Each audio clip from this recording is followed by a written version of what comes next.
True North Reviews, True North Reviews, True North Reviews.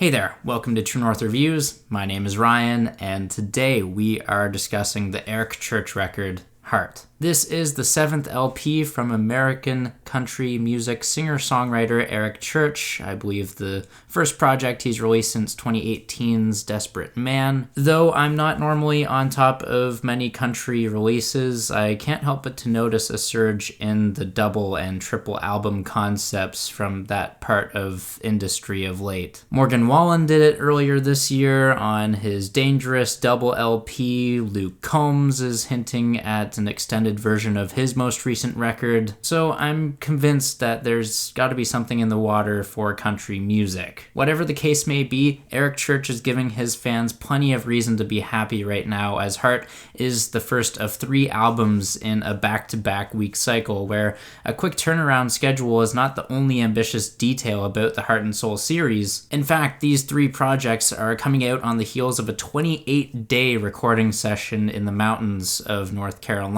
seriously giving me Bon Iver locked in a cabin type vibes, but whatever's going to get Eric through the writing process, he's going to do, and what a way to get the creative juices flowing in real time, recording songs the same day they'd be written. Besides the pressure and isolation of making this music though, what also had me excited for these records were their rollouts. Single after single, whether it was released for Heart or its sister LP Soul, Eric, in my opinion, has churned out some of his finest songs to date, appealing to both fan camps, whether you enjoy his lively Americana or the stripped back and lighter side to his catalog. It goes without saying, Eric's versatility is undeniable on tracks like Stick That in Your Country Song and Hell of a View. I could go on about the singles, but let's dive into Heart, and if you didn't know that's the record's title, Eric sure emphasizes that Heart is the focus of the first 2 tracks, as they both have Heart in their song titles. Actually, Eric goes on to say the word Heart in all songs but 2 here, so be prepared. The themes are about love, romance, and potentially breaking some hearts, although he does say,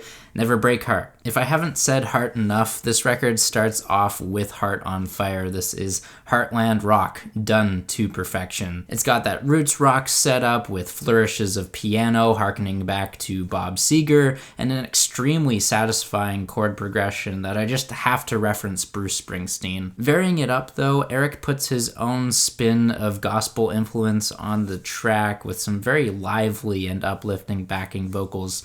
I know Joanna Cotton's on there, but there's gotta be a few others. Of course, Eric, he sounds as charismatic as ever. He's got a bit of a wavering vocal quality to him on this track, but he still struts with confidence as he mentions Elvis's All Shook Up in the lyrics, also making some subtle nods to Guns N' Roses and Don McLean songs. I mean, through and through, Heart on Fire is as fantastic of an opener any artist could ask for. The next track is called Heart of the Night. This one's got an appealing song structure that keeps the listener guessing, phasing through 3 sections, one that is stripped back in its instrumental that lends itself to being a ballad. Then we switch into a 4/4 verse and a 6/8 bridge that glides with ease. I definitely love the falsetto throws on the verses and also the punch of the drums on the refrain.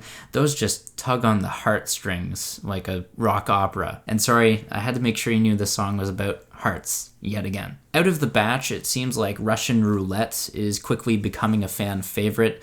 It's definitely not as showy or extravagant as Heart of the Night is, but the dynamics of the track build with equal conviction. The melody on Russian Roulette is also harder to pinpoint at first, but it's a highlight on this record for sure, especially coming from that electronic kick drum in the bridge when Eric alludes to one of his old songs, Springsteen. He says, I need a melody without a memory, of course switching it up and just wanting to escape and avoid hearing a certain song on the radio. It's like he's taking a chance every time he turns it on. The record then pivots into one of its down-tempo, very emotional moments on People Break, where the guitar on here is fairly reminiscent of Little Lamb by Tim Heidecker, a very sad song with a great analogy to breaking up and personifying a truck's emotion. That said, I find I have the weakest connection with this song out of any other.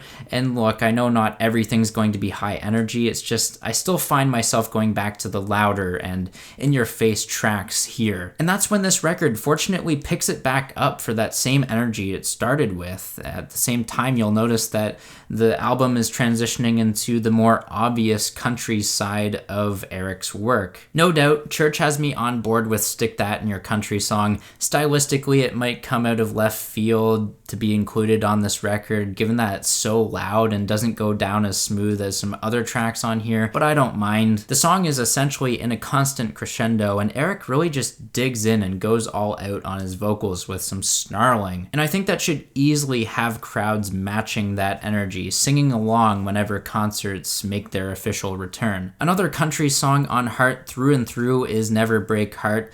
It's a grammatical nightmare, but it's crazy how much Eric says with little variation in his language. Just all these different plays on the word heart, and it still makes sense with everything he's saying. The verses, they paint a picture of a couple bringing someone into the world as it's a flame, and it's a coming-of-age story that you can tell Eric is maturing, and obviously at that point of his life where he might be thinking more about family. Musically speaking about Never Break Heart, I also can't help but to shuffle and swing to this one's rhythm.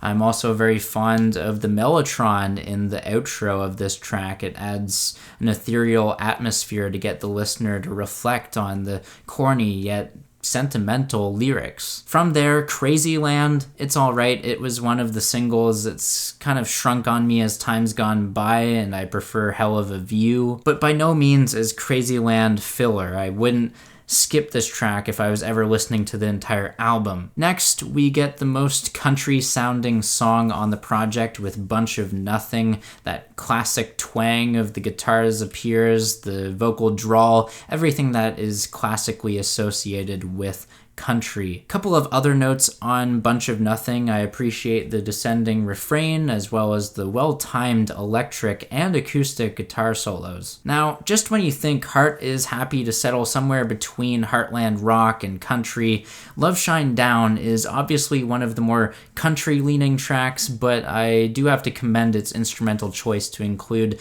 the guiro in there because that instrument never gets enough love. Cowbell, who needs more cowbell? We need more guiro. Humor aside, Love Shine Down has a very strong tune going for it. It almost sounds like it's been exported straight from the South. We also can't forget the group vocals at the end of the track, which are so anthemic, they just make it so easy and fun to harmonize with. And also, I noticed a subtle Police message in the bottle shout out, so cool. Overall, I love how most of the songs on this record are constantly building with their dynamics and song structures. Barely anything here is predictable, and I find that adds to more variety with each listen. I'm also inclined to say it's super easy to get into this music as an outsider to country, since the front half is more rock-driven and then it switches into the tried and true country songs towards the end. Of course, you might have noticed I didn't make too many notes about this album's production quality, and given that this music was recorded in a repurposed all-wood restaurant and bar,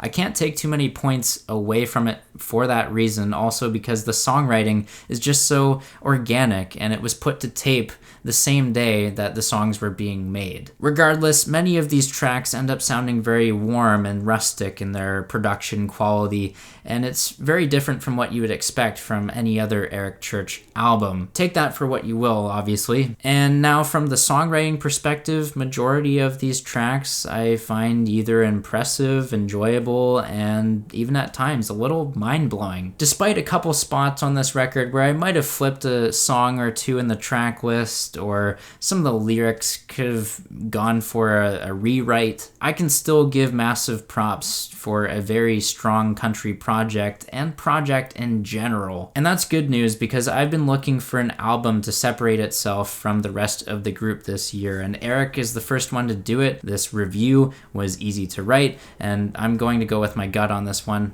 9 out of 10. It's safe to say Eric Church has won my heart with Heart. Let's just see if he can get my soul next. And there you have it. There's the album review for today. Make sure you guys sound off down below in the comments. Tell me what you guys think of this music and the review.